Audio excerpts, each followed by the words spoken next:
ఇది సమగ్రాంధ్ర సాహిత్యం. దీన్ని రాసింది ఆరుద్ర గారు. ఈయన సినిమా ఇండస్ట్రీకి చాలా దగ్గర వ్యక్తి.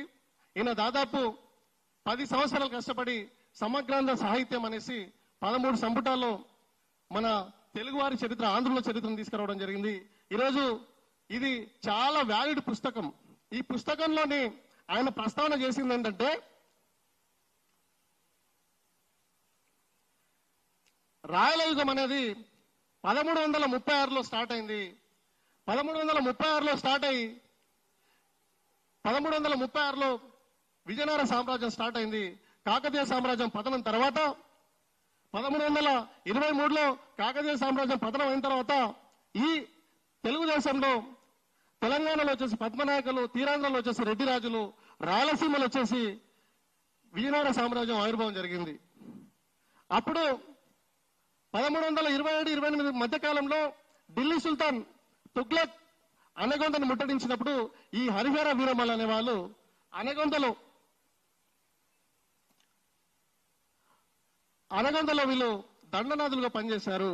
వాళ్ళ దగ్గరే ఈ దండనాథులుగా ఉన్న ఈ హరిహర బుక్కరాయలను ఢిల్లీ సుల్తాన్ బంధించి ఢిల్లీకి తీసుకుపోయి వాళ్ళను మతం మార్పించి మళ్ళీ వాళ్ళను ఏదైతే హరిహర బుక్కరాయలను కంపిలి రాజ్యానికి వాళ్ళ సామంత రాజులో పంపిస్తే వాళ్ళు మార్గ మధ్యంలోనే మతం మార్చుకుంటారు. మతం మార్చుకొని తుంగభద్ర నది ఒడ్డునే వాళ్ళు విద్యారణ్య స్వామి ఆశీర్వాదంతో విజయనగర సామ్రాజ్యాన్ని 1336లో స్థాపిస్తారు. ఇది మనకు ఆరుద్ర గారు రాసిన సమగ్రాంధ్ర సాహిత్య చరిత్రకు సంబంధించిన స్పష్టమైన ఆధారాలు. ఇందులో హరిహర రాయలు, బుక్కరాయల గురించి చాలా స్పష్టంగా ఆయన ఇవ్వడం జరిగింది. ఈ హరిహర రాయలు వచ్చేసి 1335 నుంచి 1355 వరకు పాలించిండు.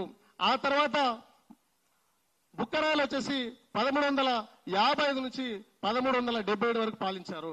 ఇది చరిత్ర.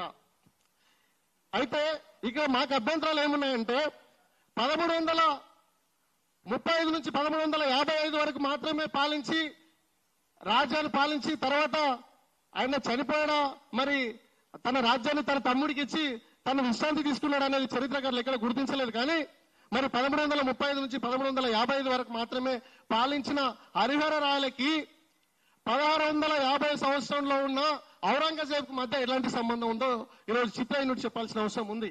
ఈరోజు ట్రైలర్ లో హరిహర రాయలు వచ్చేసి ఈరోజు ఔరంగజేబ్ మీద యుద్ధం చేసినట్టు చూపిస్తారు. కాబట్టి ఇది ఖచ్చితంగా చరిత్ర వక్రీకరణే. ఇది మొదటి పాయింట్.